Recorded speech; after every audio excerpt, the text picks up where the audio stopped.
Washing powder, हत्या हो, लूट हो, डकैती हो, देश की बर्बादी हो, सारे दाग धुलने का काम मोदी वॉशिंग पाउडर। अरे ये तो दाग की नदी में जाकर डूब गए, छलांग लगा दी सब दागियों के बीच में। आजा भैया आप तो गले मिल लेते हैं, क्योंकि मुझे इतना डर लग रहा है। भाई खोखा पार्टी कहां बोल रही है घोटाला तो खत्म क्यों किया? अरे भैया खोखा होगा कहां, पौवे की बात हो रही है यहाँ। एक पौवे पे दूसरा पौवा फ्री। अरे यहाँ एक दारू बोतल में दूसरी 50 खोखे एकदम ओके। शिक्षा मंत्री के द्वारा यानी बस्ते के अंदर दारू बोतल लेके जाओ। ऐसा दारू पूरे देश में नहीं मिला होगा भाई। जिंदगी भर इसी नीचता को गाली दी और वो नीचता कर रहे हो। जीवन केवल निशांत चतुर्वेदी जी ये नहीं है जो आपके और मेरे जीते रहते हो, जीवन इसके बाद भी है। मेरे नाम पर मेरा पोता ना थूके और उसका पोता ना थूके, ये भी तो देखना पड़ेगा। ये तो अभी ऐसा निर्णय कर रहे हैं कि इनके नाम पे औलादें थूकें। ये पूरा वीडियो देखेंगे। वीडियो में बात हो रही है सुधांशु त्रिवेदी जी के साथ संजय राउत की, जो कि मुझे एक चोर टाइप का नेता लगता है, बहुत ही बदतमीज। इन्होंने जब से जनरल बिपिन रावत जी के लिए सड़क छाप गुंडे शब्द का इस्तेमाल किया था पहली बार, तभी मैं समझ गया था ये कितना बदतमीज आदमी है जो भारतीय आर्मी चीफ के बारे में इस तरीके के वर्ड यूज कर रहा है। तो पहले पूरा वीडियो देखिए, वीडियो के बाद अपने सुझाव दीजिए, क्या कहना चाहेंगे आप इस डिबेट के बारे में। मेरा रिएक्शन, आप मोदी वॉशिंग पाउडर का प्रचार कीजिए, Modi washing powder, Modi washing powder, उसका प्रचार कीजिए। जैसे पहले निरमा वॉशिंग पाउडर का प्रचार आता है, टीवी पे विज्ञापन शुरू कराइए, हर तरह के दाग धुले मोदी वॉशिंग पाउडर, हत्या हो, लूट हो, डकैती हो, देश की बर्बादी हो, सारे दाग धुलने का काम Modi washing powder. Okay Amit ji, बहुत लोग वॉशिंग पाउडर बोलते हैं, ये तो कहते दाग धुल गए।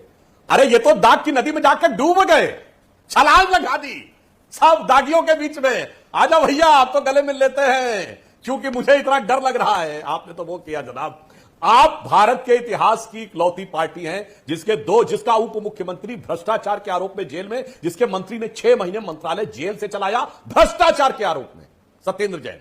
ये आप नई पार्टी हैं। और मान्यवर उस टॉपिक पर मत बोलिए, आप राष्ट्रवाद पे कहेंगे। अरे साहब, सर्जिकल स्ट्राइक का सबूत मांगने वाले लोग, जिन लोगों ने यह कहा पेड़ गिरे थे कि बिल्डिंग गिरी थी, आदमी मरे थे कि कौवे मरे थे, 30 मरे थे कि 300 मरे थे, बटाला हाउस इनकाउंटर के लिए आंखों में आंसू लाने वाले लोग, और आज INDI में उसके साथ खड़े हुए हैं जो लोग ये कहते थे कि भारत का सेना अध्यक्ष सड़क छाप गुंडा है, उसके साथ जाकर खड़े हुए। इसलिए मान्यवर सोच समझ के बोलिए। भ्रष्टाचार के मामले के ऊपर, राष्ट्रवाद और भ्रष्टाचार दोनों के ऊपर अब आपका आचार, विचार, सदाचार, कदाचार पूरी तरह दुनिया के सामने है। और आप ये कहें तो आपने अपने पूरे क्रियाकलापों से अपनी इमेज का चूचू का मुरब्बा या अचार बना लिया।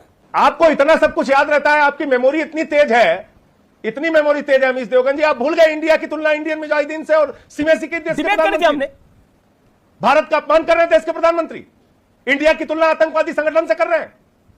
ये लोग राष्ट्रवाद की बात कर रहे हैं, जिन लोगों ने मुस्लिम लीग के साथ सरकार बनाई। आजादी से पहले की मुस्लिम लीग तो छोड़िए, आज की मुस्लिम लीग के साथ कौन गठबंधन में है? केरल में गठबंधन है ना आपकी उस पार्टी का जिसके साथ आप हैं, कांग्रेस का। और कोई बचकाना पर लेने की कोई विपक्ष की पार्टी वो ना करे। जिस मुस्लिम लीग के साथ गठबंधन है उसका जो अध्यक्ष था मोहम्मद इस्माइल, वो जिन्ना की मुस्लिम लीग का दक्षिण भारत का अध्यक्ष था। जिन्ना को कायदे आजम कहा जाता था, मोहम्मद इस्माइल को कायदे मिल्लत कहा जाता था। इसलिए राहुल गांधी जो ये बचकाना प्रयास करते हैं, ये मुस्लिम लीग अलग है कांग्रेस वाले, बिल्कुल वही मुस्लिम लीग है जो दक्षिण भारत का अध्यक्ष था, वही बाद में इंडियन यूनियन मुस्लिम लीग बना के अध्यक्ष बना जनाब। इसलिए आप तो आज उनके साथ हैं, बाकी की तो बात छोड़ दीजिए। आज तो आप उनके साथ हैं। किसके साथ? जो लोग ये कहते हैं कि अफजल हालात का मारा था। जिस जमाने में 9 फरवरी 2015 को JNU में नारे लगे थे भारत तेरे टुकड़े होंगे, वो 9 फरवरी की डेट क्या थी मैं दर्शकों को याद दिलाना चाहता हूं।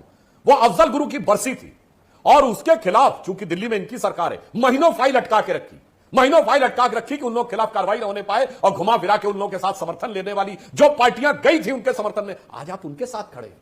सोचिए राष्ट्रवाद पे आप कहां खड़े हुए हैं। ठीक है, मैं ब्रेक शराब घोटाला तो होता है गुजरात में। जवाब जाते हैं जिस राज्य में संक्षेप सुधांशु जवाब 40 second Sudhanshu make a point 40 second पहले भी आप काफी बोल रही है। जी सुधांशु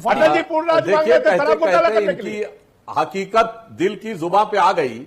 पूर्ण राज्य की बात करते करते वाकई शराब घोटाला कर दिया है तो बता गए ये। पता सोचिए, पूर्ण राज्य होगा तो संपूर्ण घोटाला कर डालेंगे। और अगर इन्होंने शराब घोटाला किया तो विड्रॉ क्यों किया? देखिए विचित्र पार्टी है जिसने शराब नीति बनाई और उसके बाद जैसे ही CBI इंक्वायरी शुरू हुई वो नीति विड्रॉ कर ली और उसका समर्थन आकर टीवी चैनल पे करते हैं। ऐसा गजब कुलांचे मारने वाली पार्टी भाई खोखा पार्टी कहां बोल रही है घोटाला तो खत्म क्यों किया? अरे भैया खोखा होगा कहां, पौवे की बात हो रही है यहाँ। एक पौवे पे दूसरा पौवा फ्री। अरे यहाँ एक दारू बोतल पे दूसरी 50 दारू बोतल खोके फ्री। एकदम वो ओके। भी शिक्षा मंत्री के द्वारा, यानी बस्ते के अंदर दो दारू बोतल लेके जाओ। भैया ऐसा सुधांशु उदाहरण जी, पूरे देश में नहीं मिला होगा भाई। 70 आम आदमी पार्टी के कार्यकर्ता कह रहे हैं कि अरविंद केजरीवाल 2024 में अरे भाई साहब क्यों मुझसे ऐसी बात करवाते हो? 2012-13 की अपनी क्लिप निकाल के देख लो, जिनके खिलाफ ट्रैक्टर भर भर के गालियां बकते थे, जिन्हें इस देश में भ्रष्टाचार और राजनीतिक नीचता का पर्याय पुरुष मानते थे, जिनकी परछाई से भागते थे, अगर वहीं जाके जाना पड़ रहा है, उन्हें विकास पुरुष कहना पड़ रहा है, उन्हीं की गोद में पहना पड़ रहा है, तो ऐसा तो स्वर्ग भी मिले ना तो मैं चिमटे से ना उठाऊं, लात मार के फेंक दूं गर्दन ले अपना। क्या मिलेगा इससे? अरे खाएगा वही 2 रोटी। मधुमेह हो रहा है, इंसुलिन तो उतनी लगाएगा, वो भी 2 रोटी ढंग की ना मिल रही, मिठाई खाने का मौका ना मिल रहा। सीजन में आम आ रहे हैं, केवी कुटीर में मैं तो जम के चूस रहा हूं और जम के नहा रहा हूं, तो वो भी नहीं खा सकता। क्यों इस चक्कर में पड़ा हुआ है भैया? जिंदगी भर इसी नीचता को गाली दी और वो नीचता कर रहे हो। जीवन केवल निशांत चतुर्वेदी जी ये नहीं है जो आपके और मेरे जीते रहते हुए, जीवन इसके बाद भी है। मेरे नाम पर मेरा पोता ना थूके और उसका पोता ना थूके, ये भी तो देखना पड़ेगा। ये तो अभी ऐसा निर्णय कर रहे हैं कि इनके नाम पे औलादें थूकें, आंदोलन में लोग निकलने को तैयार ना हो, तो क्यों ऐसा करवाना चाहते हैं? नीचता है, गलत प्रसंग है। कहां राम में आप ये सब चीजें ले आते हैं? अरविंद केजरीवाल में देश के प्रधानमंत्री बनने के गुण हैं। आपने सिर्फ प्ले कार्ड देखा, सवाल का जवाब आपने एक क्षण भी नहीं लिया सोचने के लिए। आखिरी सवाल का जवाब यह है कि इस देश में ना लोग बाग बड़े जजमेंटल हैं। मैं बच्चों की कसम खाता हूं कि ये नहीं करूंगा, मैं बच्चों की क्यों ऐसा झूठ बोलते हैं? आपको पता ही नहीं है कि आपको क्या करना पड़ेगा, आपको पता ही नहीं है कि आपको किस दिशा में जाना पड़ेगा। उसमें आप एक पहले ही कह दें मैं ऐसा करूंगा, ऐसा नहीं। खुदा थोड़ी हुए, भगवान थोड़ी हुए हैं। बेहतर नेता कौन, राहुल गांधी या अरविंद